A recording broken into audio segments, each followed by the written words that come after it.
Hi, you guys. Welcome to Audrey's reading area. Yes, this fabulous Wednesday, multicultural Wednesday. Yeah. Shout out to my grandbabies, Gloria, Sanaa, David the Third, and Caden. Love you all. I love Love. Love you. YOU. I love you. I love you all. That's A. Wait. ALL.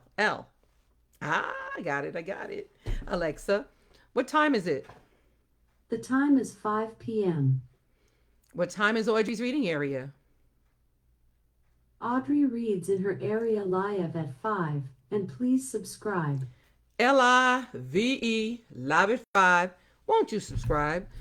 Click that like button. Click that share button. Then go to YouTube. Look for Audrey's reading area. Then subscribe. Smash that subscribe button. All right. Now, y'all. Thank you. So, in some cultures, we fight for our forest, don't we? We fight to keep the forest alive. It's part of the culture to keep the forest alive because they need those things there to survive. So, the book that I'm going to be reading to you today is Fighting for the Forest. Fighting for the Forest is written by Gloria Rand, illustrated by Ted Rand. Sounds like they're related, right? Save the forest, his shirt says. Fighting for the forest. I love this illustration right here. It's like you're looking down at all the trees. Isn't that cool? I think it's cool. So, fighting for the forest. I'm going to just jump right in, read this book.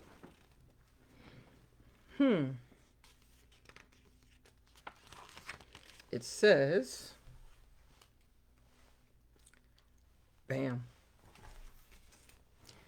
This reads, Dad and I used to hike in a huge ancient forest. Dad said it had been growing forever. Even before George Washington was born. My grandfather brought Dad to this forest when Dad was my age. Then Dad and I came to the forest together. Hiking there was a family tradition. It was dark in the forest and quiet. There was a musty, woodsy smell I liked.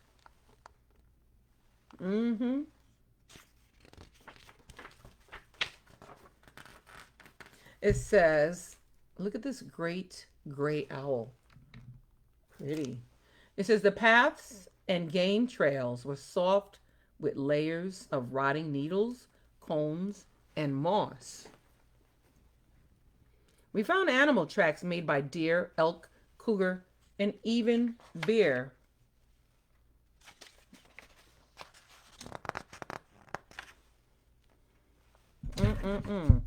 Shh, don't move.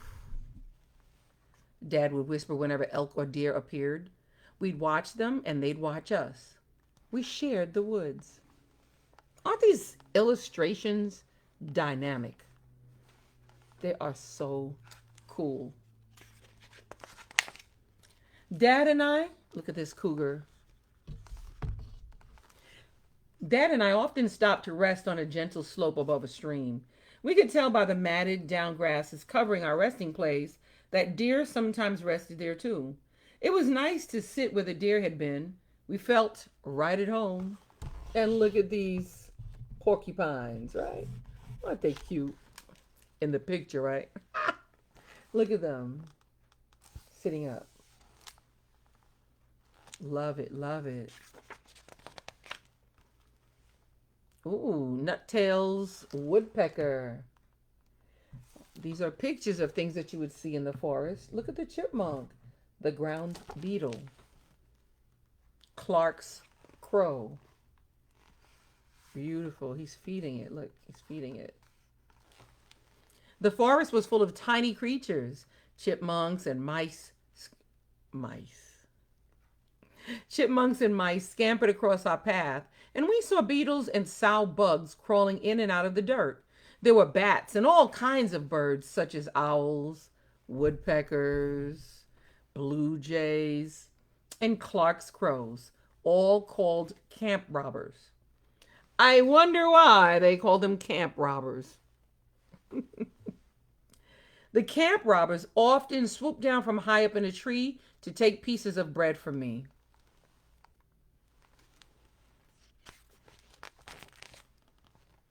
Look at the Steller's jay, the great horned owl. How cool is that? I thought the forest would always be there, but one day Dad and I discovered something strange. Blue marks had been sprayed on the trunks of all the bigger trees. What are those marks for? I asked Dad. What do they mean? They tell loggers which trees to cut down, Dad said with a sigh. What a shame. What a terrible shame. It looks like someone is getting ready to clear cut this whole ancient forest. Cut down every tree. Lumber could just as easily be harvested from younger trees that were planted to replace ancient ones that have been logged off in the past. See the blue markings? Wow.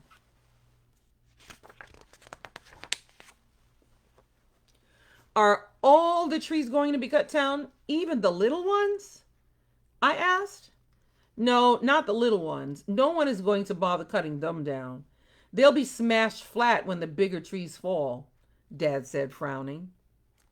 Our resting place, the one where the deer rested too, will be ruined. Most of the wildlife is going to be left homeless. And lots of fish will die when rain and melting snow fills the streams with mud from the exposed ground. Oh, wow. Look at this bat. Oh, a possum with his babies on his back. Indian paintbrush. Tiger lily and lupin. Tiger lily, lupin. Dad sat down on an old stump. Maybe we could stop the logging, I tried to cheer Dad up a little. Maybe, Dad agreed. If we could get a conservation or environmental group to help us, it's possible. Why don't we do this, Dad? I asked. Why don't we tie ribbons around the big trees near the road to get everyone's attention? Then we could hold up signs that say, "Save this forest." We could get lots of people to help. Dad thought my idea was pretty good.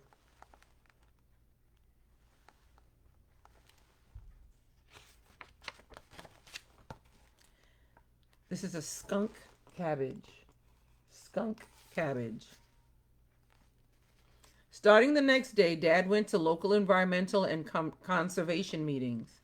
He wrote letters and called friends asking for their support in effort to stop the logging. Mom and I made stacks of signs and bought rolls and rolls of red ribbons. After we finished making the signs, a whole bunch of volunteers met us at the forest. All day long, we tied ribbons around the trunks of the big trees that grew next to the highway. There were so many trees that needed ribbons. We had to come back the next day to finish. I tied the last piece of ribbon around the trunk of a tiny tree, one that seemed to be asking, "Hey, what about me?"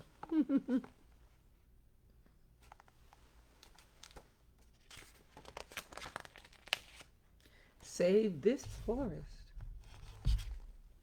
Save this forest. Then we held up the signs. People driving by honked their horns, waved, and yelled, "Good luck!"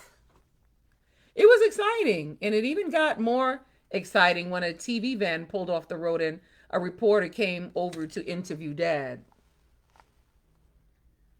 Oh.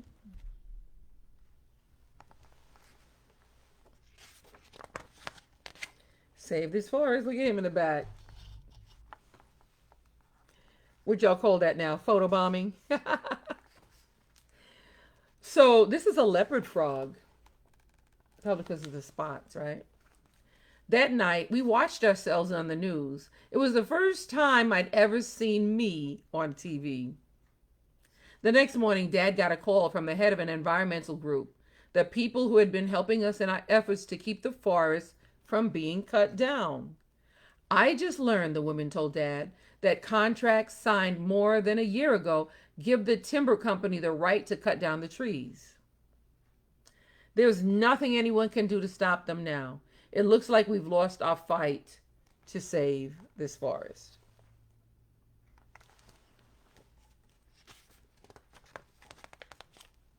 Two days later, Dad and I watched from a nearby ridge as old giants, still wearing their red ribbon, oh, still wearing their red ribbons, shook the earth as they hit the ground. The mountain air filled with the smell of pitch and crushed evergreen boughs. Diesel and gasoline fumes belched from trucks, bulldozers, and power saws. As soon as the workers quit for the day, Dad and I climbed down the logged-off area. There were only bulldozer tracks where the trees used to be. The forest darkness was gone. The animals and birds were gone. The only beetles and bugs were there, scurrying around trying to find a place to hide.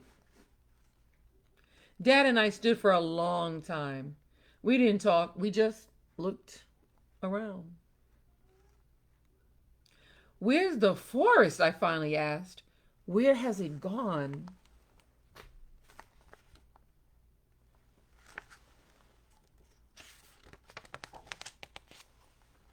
Wow. Look at all the trees that were cut off. Oh, wow. All these trees were cut down.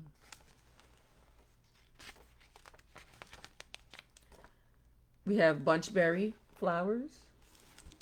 We have a black bear cub climbing up a tree. And we have these two chilling, chillaxing, right? At the bottom of this tree. After a while, we found another forest to hike in. This forest is farther away, but it too has huge trees, a woodsy smell, the dark, quiet, and lots of wildlife. It's hard to believe that a place we cared about so much is no longer here. Oh, oh. Dad said one day as we lay under a tree, but thanks to efforts like yours, everyone is getting wiser about saving the environment. Let's hope this forest will be allowed to live forever. I hope it will, Dad, I said. One thing I'm sure of, a forest is worth fighting for. Oh. Oh.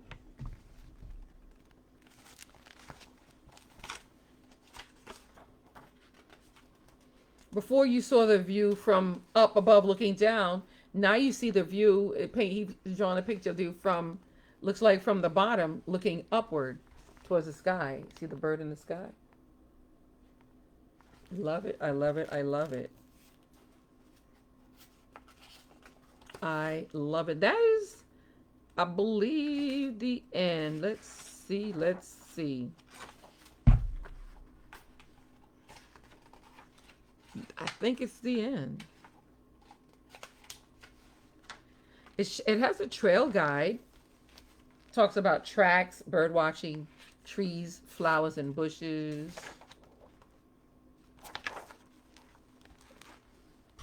So you can pause and read. And pause and read. And pause